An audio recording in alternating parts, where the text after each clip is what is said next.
योगी सरकार के सख्त शासन और कानून व्यवस्था के दावों के बीच उत्तर प्रदेश से जो तस्वीर सामने आई है वो हिंदू समाज की चिंता को और गहरा कर रही है। यूपी में योगी आदित्यनाथ सरकार खुद को हिंदुओं और सनातन की सुरक्षा के लिए सख्त और निर्णायक बताती रही है, लेकिन ये दो मामले इन दावों की जमीनी हकीकत को चुनौती दे रहे हैं। एक तरफ आगरा में 40 हिंदू परिवार अपने ही घरों में असुरक्षित महसूस कर रहे हैं, दीवारों पर मकान बिकाऊ के पोस्टर लगाकर पलायन की मजबूरी जता रहे हैं, तो दूसरी तरफ बस्ती में सामने आया लव जिहाद का मामला हिंदू बेटियों की सुरक्षा पर बड़ा सवाल खड़ा करता है। आज हम इन दोनों ही घटनाओं का विश्लेषण करेंगे और समझेंगे कि आखिर क्यों योगी राज में हिंदू कट्टरपंथियों के टारगेट बन रहे हैं, क्यों वो अपने आप को सुरक्षित महसूस नहीं कर पा रहे हैं और अब योगी सरकार का एक्शन क्या होगा।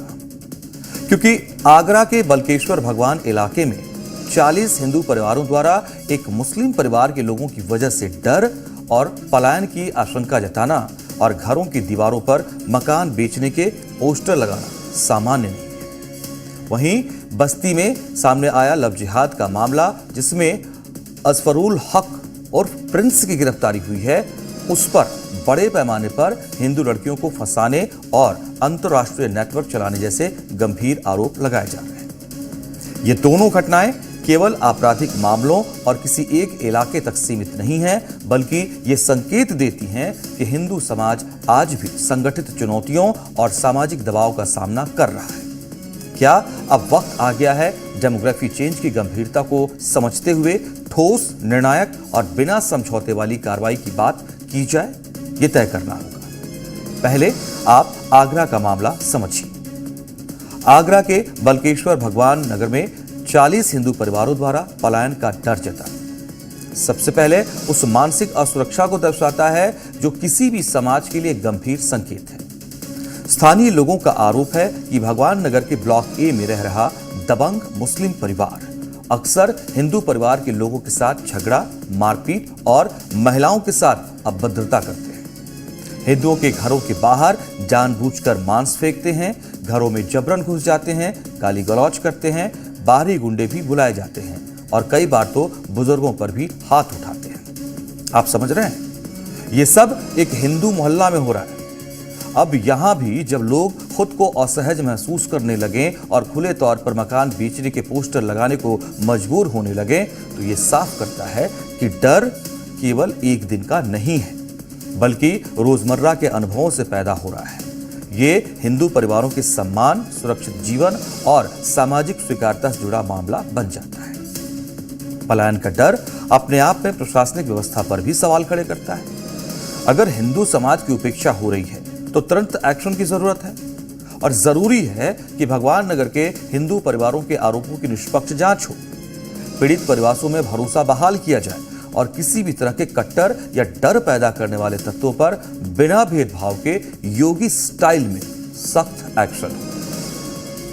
आए दिन की ये लोग पी करके गाली गलौज करते हैं। ये ना अपने दरवाजे पे खड़े होकर के गाली बक रहे थे। मैं बालकनी में खड़ी हुई थी, जबकि मेरी इनसे कोई भी किसी भी तरह की कोई वार्तालाप नहीं हुई थी और गालियां बोलते बोलते ये मेरे घर के ऊपर चढ़ाए। कल हमारे यहाँ शादी थी, जैसे हमारे घर के एक गाड़ी जेंट्स लोग होटल से घर पर आए, आते ही गाड़ी पर हमला बोल दिया। इस बात पे उन्हें दोनों को मारना चालू कर दिया, चैन खींचना चालू कर दिया।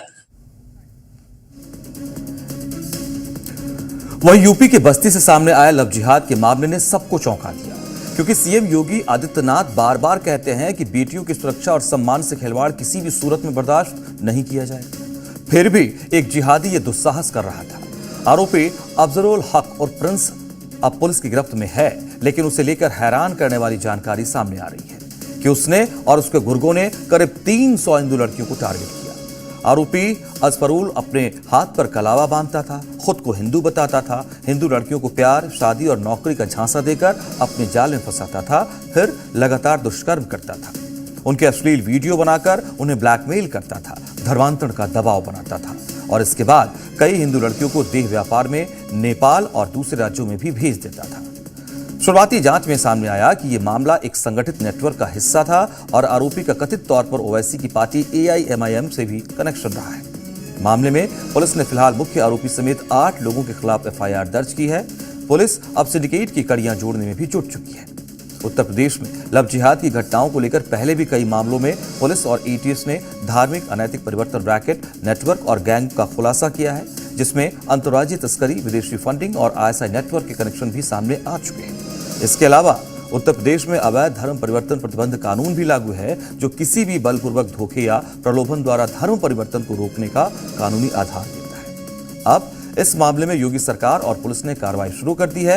उम्मीद है हर पीड़ित के साथ इंसाफ होगा और ऐसे जिहादियों का पूरा हिसाब होगा। उसने जो हाथ में कलावा वगैरह बांधा था तो मुझे लगा वो प्रिंस ही है। उसका नाम वो उसने हिंदू भी बताया था। उसका जो पूरा परिवार था वो मुझे धर्म परिवर्तन के लिए दबाव बना रहा था, मानसिक उत्पीड़न कर रहे थे मेरा। उसने जो हाथ में कलावा वगैरह बांधा था तो मुझे लगा वो प्रिंस ही है। उसका नाम वो उसने हिंदू भी बताया था। उसका जो पूरा परिवार था वो मुझे धर्म परिवर्तन के लिए दबाव बना रहा था, मानसिक उत्पीड़न कर रहे थे मेरा।